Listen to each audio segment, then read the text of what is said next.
A paz do Senhor, irmãos. Estamos aqui de novo, agora na lição número 4, dia 26 de julho, que tem por título A Construção do Templo Enfrentou Oposição. Vamos lá. No textual, que está em Neemias capítulo 4, versículo 6, está escrito assim: Assim edificamos o muro e todo o muro se cerrou até a sua metade, porque o coração do povo se inclinava a trabalhar. A verdade prática é, se confiarmos verdadeiramente em Deus, venceremos todas as resistências do maligno. Estamos falando de oposição, hein? A leitura bíblica está em Esdras, agora são vários versículos picadinho. Esdras 4, 7, 9, né, que é o versículo 7 e 9, depois do 11 ao 13, depois 15, 16, depois do 21 ao 24. Por que está picadinho assim? Porque se a gente for ler ele todinho, é muita coisa, né? Então a lição fez um chamadinho rapidinho assim, para a gente só poder entender a história. Vamos lá. E nos dias de Artaxerxes, escreveu Bislão, Mitredate e Tabeel e os outros da sua companhia a Artaxerxes, rei da Pérsia. E a carta estava escrita em caracteres aramaicos e na língua siríaca. Então escreveu Reum, o chanceler, e Sinzai, o escrivão, e os outros da sua companhia, Dinaitas, Afarsaquitas, Tarbelitas, Afarcitas, Arquevitas, Babilônios, Susanquitas, Deavitas e Elamitas. Este, pois, é o teor da carta que o rei Artaxerxes lhe mandaram. Teus servos, os homens da do rio, e em tal tempo. Saiba o rei que os judeus que subiram de ti vieram a nós a Jerusalém e edificam aquela rebelde e malvada cidade, e vão restaurando seus muros e reparando seus fundamentos. Agora saiba, o rei, que, se aquela cidade se reedificar e os muros se restaurarem, eles não pagarão os direitos, os tributos e as rendas, e assim se danificará a fazenda dos reis. Para que se busque nos livros das crônicas de teus pais, e então acharás no livro das crônicas, e saberás que aquela foi uma cidade rebelde, danosa aos reis da província, e que nela houve rebelião em tempos antigos, pelo que foi aquela cidade destruída. Nós, pois, fazemos notório ao rei que se aquela cidade se reedificar e os seus muros se restaurarem desta maneira, não terás a porção alguma desta banda do rio. Agora, pois, dai ordem para aqueles homens parem, a fim de que não se reedifique aquela cidade, até que se dê ordem por mim, e guardai-vos de cometerdes erro nisso, porque cresceria o dano para prejuízo dos reis. Então, depois que a cópia da carta do rei Artaxerxes se leu em Reum, e Sinzai, o escrivão, e seus companheiros apressadamente foram eles a Jerusalém, aos judeus, e os impediram à força de braço e com violência. Então cessou a obra da casa de Deus que estava em Jerusalém, e cessou até o ano segundo do reinado de Dario, rei da Pérsia. Então vamos lá. Antes da gente começar a lição aqui, eu sem querer querendo, vi aqui uma colocação dos hinos sugeridos da nossa harpa cristã. E eu achei assim, me chamou atenção. Porque justamente o hino 107 foi sugerido para nós. E o que fala o 107? Se você tem de cor aí, você vai lembrar. Que é firme nas promessas de Jesus. Com certeza precisamos estar firmes em dias de oposição ou não. Mas em dias de oposição mais ainda. E a lição vai falar sobre isso. Que precisamos é estar firmes nas promessas de Deus. Vamos lá. Começando a lição, então, a gente vai falar que no ponto 1, os alicerces do templo são lançados. Lembra que a gente falou na semana passada que quando eles chegaram, né, à Terra Prometida, vieram da terra da Babilônia e pôde, né, ali voltar ao seu lugar, voltar à sua terra, era para eles uma alegria sem igual, né? Poder estar ali restaurando. Ia ser um trabalho, ia ter muito trabalho a ser feito, mas eles iam ter que ter aquela disposição do Senhor de estar fazendo aquela obra, né? E é interessante que a gente vê que eles começam, né, já logo que adentram a terra, se preocupam em estar oferecendo a Deus o seu sacrifício. Então eles vão lá atrás das bases do altar, a gente falou semana passada sobre isso, reguem um altar para que pelo menos possam oferecer sacrifícios a Deus, mesmo que o templo não estava pronto. Já queriam estar oferecendo a Deus. Mas depois, no ano seguinte, ele já se preocupa agora em restaurar o templo mesmo. E é aí que eles vão começar a lançar as bases para o templo começar a ser reerguido. E esse dia para eles foi tão assim alegre e feliz que eles festejam, eles celebram esse dia, né? Aqui na lição a gente vai ver que o lançamento, né, como tópico aqui, o lançamento dos alicerces é celebrado com uma solenidade. Vamos ler Esdras 3? Vamos lá, que Esdras 3 vai falar sobre a alegria deles estar fazendo esse trabalho agora dos alicerces do próprio templo. Esdras 3, 10 e 11. Vamos lá. Vamos ler até o 13, são 4 versículos, mas é bom porque daí vai dar mais entendimento para nós. Quando, pois, os edificadores lançaram os alicerces do templo agora, então apresentaram-se os sacerdotes já revestidos e com trombetas, os levitas, filhos de Asaf, com saltérios, para louvarem ao Senhor conforme a instituição de Davi, rei de Israel. Cantavam a reveses, louvando, celebrando ao Senhor, porque é bom, porque a sua benignidade dura para sempre. E todo o povo jubilou com grande júbilo quando louvaram ao Senhor pela fundação da casa do Senhor. Porém, muitos dos sacerdotes e levitas e chefes dos pais, já velhos, que viram a primeira casa sobre o seu fundamento, vendo perante os seus olhos esta casa, choraram em altas vozes, mas muitos levantaram as vozes com júbilo e com alegria, de maneira que não discernia o povo as vozes de alegria das vozes de choro, porque o povo jubilava com tão grande júbilo que as vozes se ouviam de muito longe. Então, olha que festa eles estavam fazendo. Que alegria eles estavam. Em meio àquela alegria também tinha aqueles que choravam, por ver que aquele tempo, sim, graças a Deus, estava sendo reconstruído, mas não tinha nem comparação com aquele que Salomão tinha feito, né? Os mais velhos podiam fazer essa comparação, mas muitos ali estavam assim alegres de saber que o templo poderia ser reerguido e ia ser reerguido de novo, reconstruído. Então eles estavam sobremaneira alegres. E eles ali no versículo 11, a gente vê que eles já estavam se preparando, já buscando os instrumentos, já colocando as roupas e fazendo aquela celebração de alegria, como se o templo já estivesse erguido, mas ainda não estava. Eles iam começar a erguer, estavam pondo apenas os alicerces, mas estava toda aquela alegria. Só que a gente sabe, irmãos, que toda vez, e isso fica até para a nossa vida, toda vez que nós estivermos alegres na presença do Senhor, buscando ao Senhor e tendo essa visão de que estamos cumprindo a vontade de Deus, sempre nós teremos oposição. Se é na sua vida particular, vai ter. Se é na vida espiritual na igreja, com o seu trabalho na igreja, também vai ter oposição. Por quê? Porque isso nós sabemos, nós aprendemos, né, no trimestre passado, que nossa luta não é contra a carne, mas sim contra as hostes espirituais. O mundo espiritual não quer ver nós reconciliado, nós alegres, nós trabalhando para o Senhor, a obra de Deus se fazendo. O inimigo não quer isso na nossa vida. Então ele vai se opor, sim, como se opôs naquele tempo, usando pessoas e situações para se opor contra o povo. Mas nós não podemos nos esquecer que a reedificação do templo veio sim segundo o despertamento de Deus, né? O povo lá naquele dia não podia se esquecer disso, né? E não se achar que a oposição seria demais, mas maior é o que está conosco do que está no mundo, né? Mas vamos lá, vamos ver o que realmente aconteceu. No ponto 2, a gente vai ver quem é que se opõe e o porquê, né? Ponto 2, os samaritanos se opõem à construção do templo.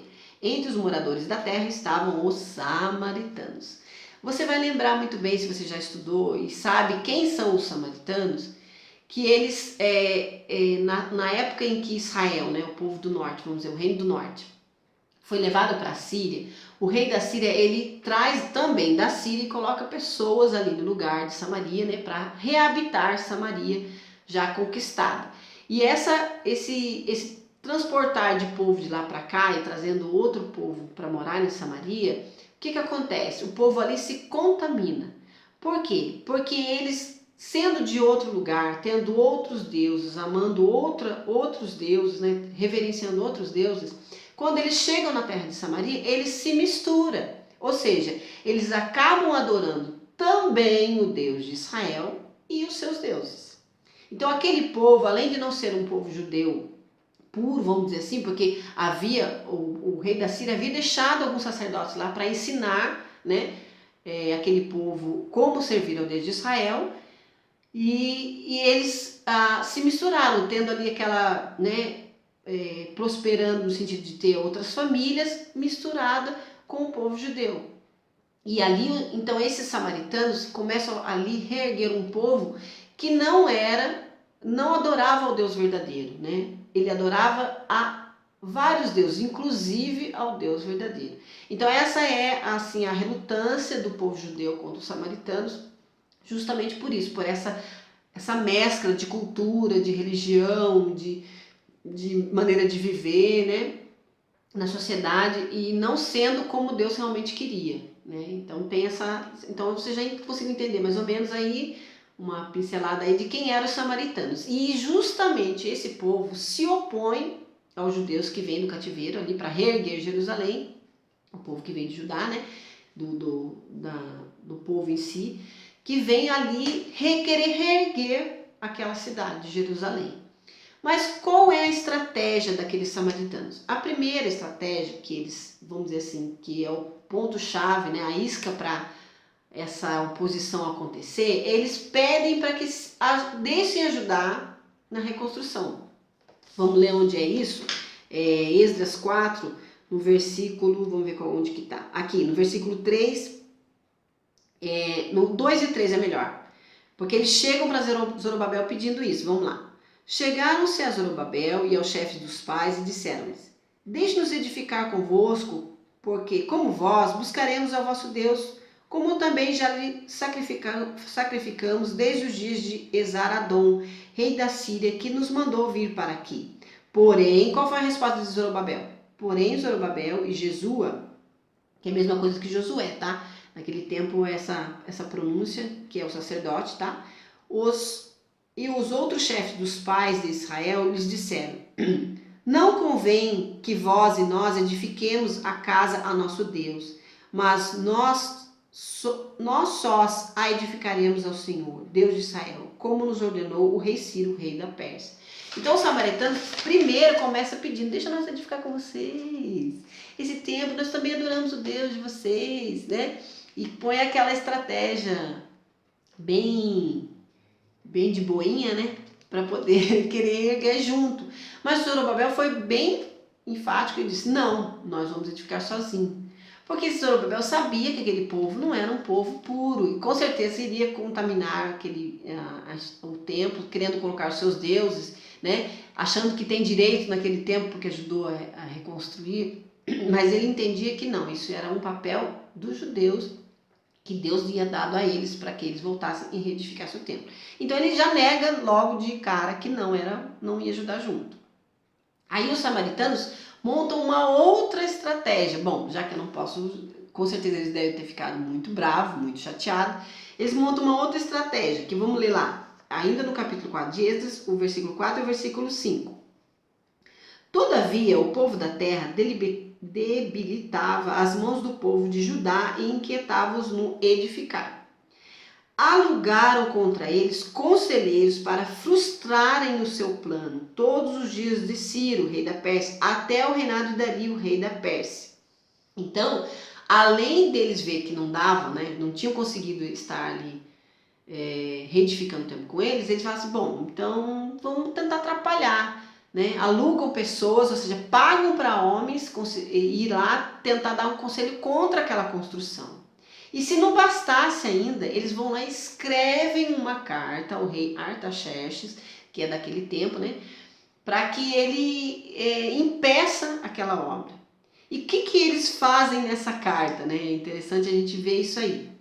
A gente vai ver aqui, ó, que é no ponto 2, do tópico 2, que eles falam: os samaritanos tentam frustrar a construção do templo. Como que eles tentam frustrar? Eles escrevem uma carta para esse rei daquele tempo, que inflamando, né, uma intenção, uma possível intenção daquele povo estar reedificando a cidade. Aí vamos ler lá onde é que fala? Tá lá no versículo 13, ó. Que no 15 também é bom, mas vamos ler o 13 primeiro. Da carta, depois que ele já enche a linguiça lá e fala bastante pro rei, falando que ó, cuidado com esse povo aí, né? Que esse povo aí tem segundas intenções, quer erguer uma cidade malvada e tal. Vamos lá no 13. Agora saiba, ó rei, que se aquela cidade se edificar e os muros se restaurarem, eles não pagarão os direitos, os tributos e as rendas, e assim danificará a fazenda dos reis. Então ali eles colocam, eles pegam bem no ponto chave, né? No ponto no ponto crítico do rei. Fala assim, rei, sabe aqueles tributos que você ganha e tal, quando você está dominando uma terra? Se o senhor deixar esse povo se reedificar, eles não vão pagar os tributos. E é interessante que a astúcia deles é usar uma estratégia do passado de Jerusalém. Vamos ler lá no versículo 15, deixa eu ver se... no 15. Eles fala para o rei assim, ó. Para que se busque no livro das crônicas de teus pais, e então acharás no livro das crônicas, e saberás que aquela cidade foi uma cidade rebelde, e danosa aos reis e províncias, e que nela houve rebelião em tempos antigos, pelo que foi aquela cidade destruída. Usando o passado de Jerusalém, porque Jerusalém foi sim rebelde contra o rei Nabucodonosor. Você vai lembrar da história, se você não conhece, você pode ler. Que ela, quando Nabucodonosor toma a cidade de Jerusalém, ela fica ali sob o poder da Babilônia, mas dá um tempinho, um rei que está lá naquele tempo, ele se rebela contra a Babilônia e não quer ter o domínio, ele até tenta se juntar com outros povos, com o Egito, com outro, para poder ver se consegue sair desse domínio. Então ela se rebela. Então esses samaritanos usou de estratégia, mandando essa carta para o rei. Bom, se a gente não pode parar eles, o rei pode parar. Vamos falar que eles têm a intenção, na verdade, é de não pagar os tributos, né? E que se o senhor deixar esse povo aí crescer, se o povo voltar a esse lugar, o senhor vai ficar sem dinheiro, vocês vão ficar sem a provisão desse lugar. Então eles usaram de uma verdade que foi no passado para aumentar agora uma intenção, inflamar essa mentira de que eles iriam se rebelar de novo. Então o rei, o quê? Conduzido a isso, né? Induzido a isso, ele vai lá e interrompe a construção. É triste a gente vê isso, que essa investida deles, né, deu certo para que impedisse a construção, a reconstrução do templo. Como a gente lê lá na leitura bíblica, que é no versículo 21, que fala, o próprio rei falando, agora pois, dai ordem para que aqueles homens parem, a fim de que não edifique aquela cidade, até que se dê ordem por mim. Então ele vai lá e fala, não, então manda parar, que isso daí vai parar agora e depois a gente vê o que vai fazer, né? E esse depois que a gente vai fazer, eles ficaram praticamente 16 anos parados, irmãos. Para você ver como foi triste essa investida daqueles samaritanos naquele tempo para aquele povo. Mas e o povo judeu? Não sabia, não tinha entendido, não tinha se alegrado, sabendo que Deus tinha os trazido de volta? Cadê eles na hora da situação, da oposição? Qual foi a ação deles diante dessa situação? E se a gente vê lá no versículo de capítulo 4 mesmo, no versículo 23, a gente vê que essa investida para parar não foi assim, para aí, não, foi com violência. Vamos lá no 23, 4:23. Então, depois que a cópia da carta do rei Artaxerxes se leu perante Reum, e Sinzai, o escrivão, e seus companheiros, apressadamente foram eles a Jerusalém, aos judeus, e os impediram à força de braço e com violência. Ou seja, os samaritanos se acharam o rei da cocada. Bom, se o rei assinou aqui para nós, vamos chegar lá e vai ter que parar sim. Se não parar, o negócio vai ficar feio, né? Pode ver que eles agiram com violência, com força de braço, para que aquela reconstrução parasse mesmo. E qual foi a ação dos judeus? É isso que a gente vai estudar aqui nessa lição, que é no ponto 3, como se explica a falta de resistência dos judeus? Se eles pararam, por que parou? Né? Vamos ler? Os judeus deveriam ter ido ao rei da Pérsia para assegurar a construção. Bom, se eles tiveram essa oposição, qual seria o primeiro... talvez eles até teriam falado naquele tempo, não, mas o rei da Pérsia deixou... Mas se eles ali com força, com papel, né? Não, mas aqui é para você parar. O que eles poderiam ter feito? Ido até o rei, né? E ter explicado tudo isso a ele. Porque Artaxerxes não era o Ciro era um, Artaxerxes era o outro. Eles tinham que, se Artaxerxes não estava sabendo do que o rei Ciro havia declarado na sua lei, colocado lá nos seus artigos, e que eles poderiam ter voltado e reconstruído, eles tinham que ali estar reivindicando ao Artaxerxes o que tinha acontecido, mas eles não fizeram isso. No ponto 2, os judeus deveriam ter recorrido a Deus. Com certeza, teriam que ter sido a primeira ação deles. Até antes de voltar lá a falar com o rei. Primeiro eles tinham que buscar recorrer a Deus. Se Deus havia os tirado, se Deus os havia trazido até aquele lugar, com certeza Deus daria a eles a condição de reconstruir. E por que Zorobabel e Josué, naquela situação, que era o sacerdote, não buscaram ao Senhor, não estiveram lutando na fé, na oração, buscando ao Senhor na hora da oposição? Muitas das vezes a gente faz isso. Lembra de Elias? Você vai lembrar de Elias, que ele fez muitos milagres, Deus operou muito na vida dele, através dele, com aquele povo, até fazendo com que o povo reconhecesse que o Deus é verdadeiramente Deus e Baal não era. Mas quando Jezabel se opõe a ele, ele recua. Mas espera aí, Deus não tinha feito tantas coisas através do seu, do milagre do seu servo, e por que naquela hora ele se recua? Nós vemos que essas situações aconteceram também com o povo de Deus lá no deserto. Quando Moisés manda espiar a terra prometida, que ele manda 10, só 2 voltam confiando, os outros 10 reclamando. Não é melhor nós não ir, porque nós vamos morrer, esse povo é forte.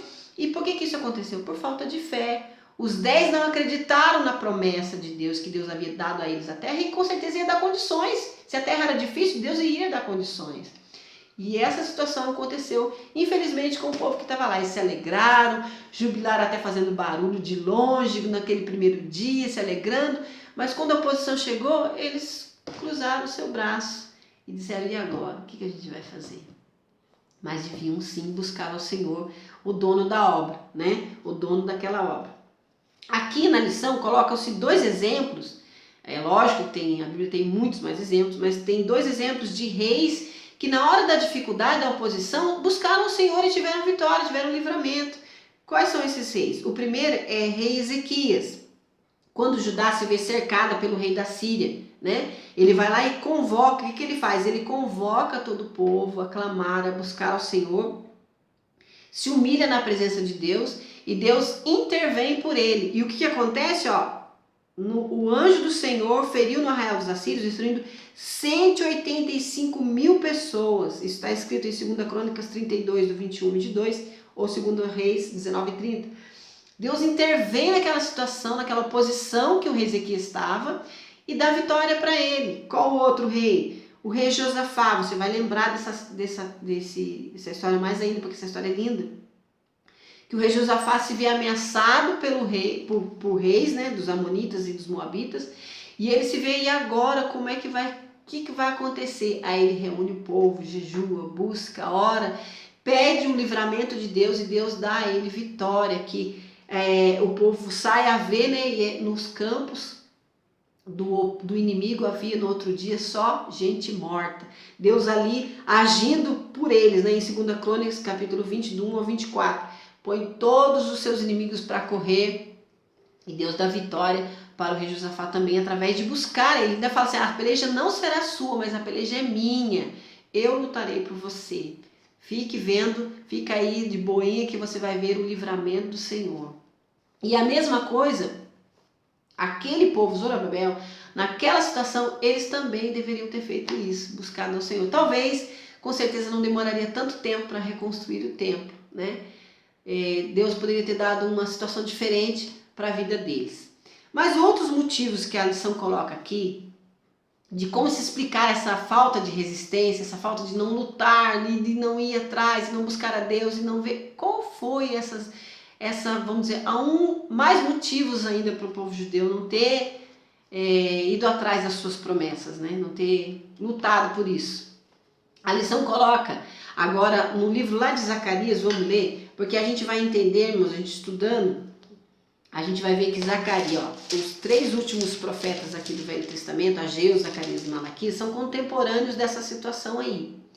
E Zacarias é aquele que fala, mostrando porque talvez, o povo se retrai, porque os seus líderes ali foram confrontados. Vamos ler aqui, vamos ver em Zacarias capítulo 4, versículo 6, quando fala de Zorobabel, ó. E respondeu e me falou dizendo, esta é a palavra do Senhor a Zorobabel, dizendo, não por força, nem por violência, mas pelo meu espírito, diz o Senhor dos Exércitos. Talvez Zorobabel quis resistir na base da força.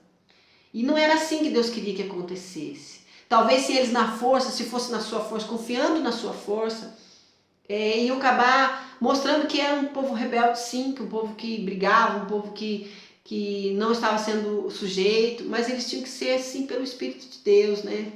Teriam que convencer o rei por aquilo que aconteceu através do Espírito de Deus e não pela força nem pela violência.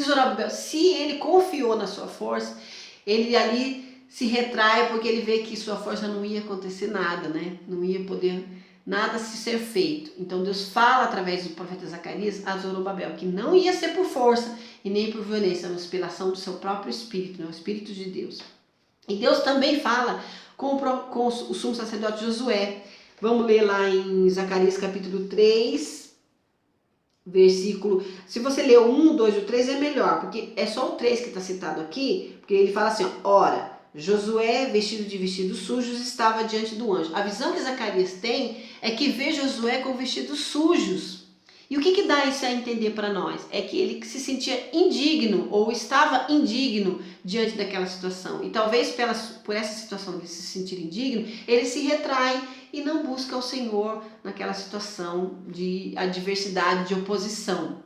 Mas nós podemos entender que é Deus quem nos justifica. Tanto é que no versículo 4 fala assim, ó, seguindo essa visão que Zacarias está tendo. Então falando, ordenou aos que estavam diante dele, dizendo, tirai-lhe esses vestidos sujos. E de ele lhe disse, eis que tenho feito com que passe de ti a tua iniquidade e te vestirei de vestidos novos. Quem fala isso? O próprio Senhor. Falando que ia tirar aquela indignidade, vamos dizer assim, do sumo sacerdote, mas ele faria o capaz para fazer aquela obra, de buscar a Deus. Então, uma das possíveis situações que o povo se retrai e não busca é confiando em si mesmo, olhando para si mesmo e não olhando para o projeto que Deus tinha para fazer naquele tempo. E é isso que se retrai. E muitas das vezes, contextualizando isso, é o que acontece com a nossa vida. Quando a gente fala obra do Senhor, a gente tem que entender que obra do Senhor não é só tempo, não é só dentro da igreja, não é só o trabalho da igreja. Mas a obra do Senhor é feita na sua vida também. E muitas das vezes Deus está trabalhando e tem promessas e as coisas estão acontecendo, mas o inimigo vê e não fica feliz. E se opõe contra a sua vida, se opõe contra o que está acontecendo na sua família, a restauração da sua família, a restauração da sua vida profissional, a restauração do seu lar, né? A restauração espiritual da sua vida, porque você estava afastado, agora está voltando. E o inimigo se opõe. E nós, se olharmos para nós mesmos, a gente vai parar mesmo, a gente vai estacionar. Mas temos que confiar no Senhor e olhar para Ele, que é nosso autor e consumador. E confiar que a obra que Ele começou a fazer, Ele vai aperfeiçoar. E que a capacidade de continuar essa obra não virá de mim mesmo, não virá de nós mesmos, mas da força que vem do Senhor. E aqui, talvez tenha sido isso o motivo deles terem parado, estacionado por tanto tempo, mas Deus, a gente vai estudar na semana que vem, dá a eles uma nova retomada, né?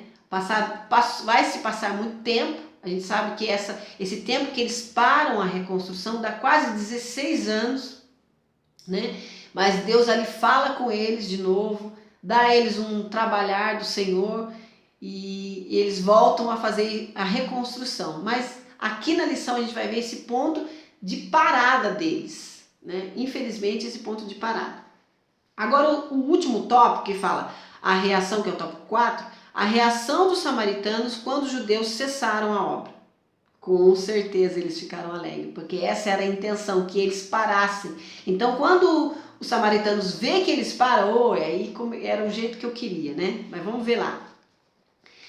Primeiro ponto, a tristeza dos judeus. Os judeus se encontram extremamente tristes com essa situação, né? Entristecidos e desanimados. E a gente vai ver como que a gente entende por que eles estavam desanimados. Ponto 2, a alegria dos samaritanos. Com certeza eles estavam alegres. Talvez aqueles conselheiros que tanto ficou lá na cabeça dos judeus falaram assim, vocês conseguiram, né? Elogiaram, parabéns pelo trabalho, e a carta feita, nós conseguimos convencer o rei para ele mandar ele parar. Mas a gente sabe que a alegria do ímpio, ela é passageira. A nossa alegria, a alegria do justo, é duradoura, vem do Senhor, é eterna. É uma paz que excede o nosso entendimento, mas a alegria deles é passageira. Quer um exemplo? A gente vai lembrar de Sansão, lá em Juízes 16, do 25 a 31, da história de Sansão.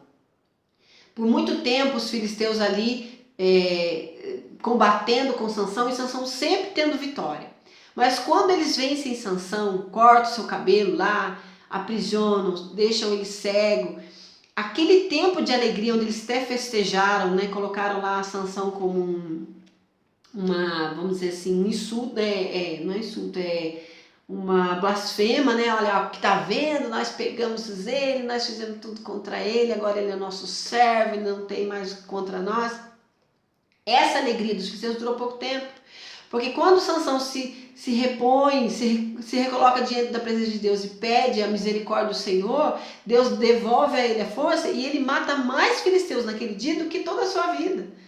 Então a felicidade dos filisteus durou muito pouco, porque maior é o que está conosco, né? E o Senhor nos dá a vitória. Outra alegria que durou pouco também, quando aqueles sacerdotes que compraram a vida de Judas para contra Cristo, eles se alegram na morte, né, da crucificação de Cristo, pouco tempo durou, porque o Senhor ressurge, a sua ressurreição, né, a alegria de ver Cristo ali ressurreto de novo, para eles foi uma tristeza, porque daí agora o trabalho dobrou, os sacerdotes agora tinham muito mais luta na situação, então o tempo de alegria da morte de Cristo para ele durou muito pouco tempo, né? Tentou, Judas lá, fez o que fez com a vida de Judas, mas logo o Senhor estava ali ressurreto e o trabalho para eles agora tinha aumentado e muito. E também agora a gente vai entender que essa tristeza dos judeus é comprovada com um desânimo, comprovada com atitudes que mostram que eles realmente cruzaram o braço e ficaram ali naquela situação, né? E agora o que a gente vai fazer? E agora como a gente vai fazer? Quer ver uma comprovação desse desânimo? No ponto A aqui ele fala que lá em Ageu 1, vamos ler em Ageu agora, que também foi contemporâneo lá do tempo, Ageu 1 e 2. Está escrito assim, ó. Assim fala o Senhor dos Exércitos, dizendo, este povo diz, o povo estava falando, este povo diz, não veio ainda o tempo em que a casa do Senhor deve ser edificada. Muitos se justificavam assim, bom, se não está parado é porque não era o tempo ainda, por isso que está parado, por isso que a gente não está fazendo. Então eles ainda se justificavam com essa situação, o desânimo deles, a parada deles. Até muitas vezes eu e você falamos isso quando a situação acontece na nossa vida. É porque não é para acontecer. Mas nós estamos buscando o Senhor para que realmente isso, ter essa certeza que não era para acontecer. Às vezes não, a gente vê a oposição e a gente já larga o balde, né? Já quer chutar o balde e deixa para lá. E vê que não vai dar certo mesmo e acaba largando a situação. Outra comprovação desse desânimo é que muitos pararam de estar servindo ao Senhor, começaram a se preocupar com suas próprias casas, deixaram a construção do templo. Não pode construir mesmo? Então vamos cuidar da nossa vida, né? Vamos aqui cuidar da nossa casa, que estamos precisando fazer tanta coisa, precisando fazer tantas coisas e modificações, e a gente sabe que a gente é assim, irmãos. A gente, quando tira o foco da presença de Deus, se ocupa com qualquer outra coisa. E se ocupa mesmo, a ponto de dizer assim, não, mas ele estava precisando fazer isso mesmo, precisando buscar essa reforma na nossa casa, e era o que eles estavam fazendo lá, né? A nossa cidade ainda precisa muita coisa para fazer, e foi deixando o tempo de lado e se excusando, né, de estar na edificação do templo, se ocupando com outras coisas. E quanto de nós às vezes é assim? Qual outra demonstração desse desânimo, dessa atitude? Muitos judeus nem mais estavam ajudando no sacrifício, nas ofertas, Porque lembra que eu falei, o templo não estava reerguido, mas o sacrifício eles estavam fazendo. Mas muitos, diante daquele desânimo, diante daquela, não, o templo não está construído mesmo, está parado mesmo, então por que eu vou dar oferta? Por que eu vou sacrificar? Eu acho que Deus nem está vendo que nós estamos aqui. E foi aquele desânimo tomando conta, e a Bíblia fala, se a gente lê no livro de Malaquias e também no livro de Zacarias, que eles foram parando. No livro de Ageu ainda fala que Deus fala para eles assim, Deus dá um aperto neles.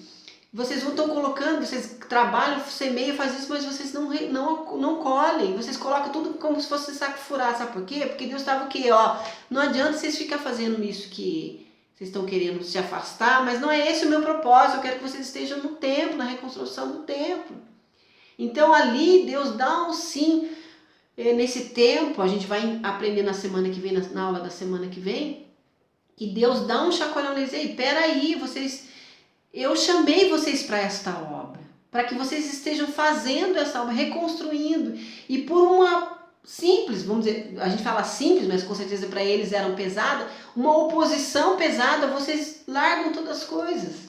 Se vocês esqueceram que é eu que vos chamei, que é eu que estarei convosco. Quantas vezes Deus falou para Josué não ter mais, né? Lá no tempo logo depois de Moisés, falava para Josué, não tema, não se assombre com as coisas, mas permaneça.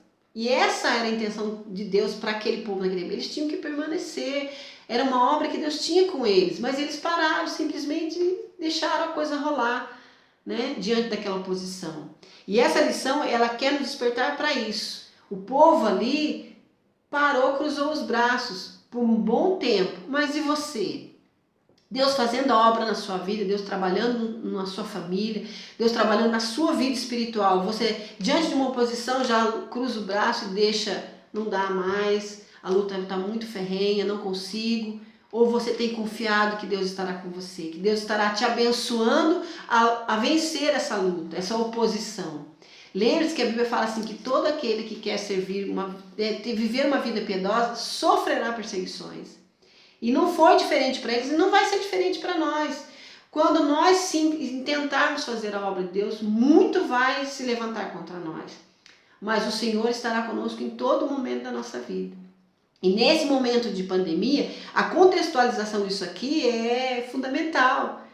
Porque a situação, né, de pandemia nos coloca, vamos dizer assim, querendo nos deixar parar, querendo nos deixar a par do trabalho do Senhor, porque a gente muitas das vezes colocava o trabalho do Senhor só dentro do templo, mas nós sabemos que nós somos o templo do Senhor. O trabalho aqui nesse templo, ele tem continuado, o altar não podia se apagar, lembra-se disso?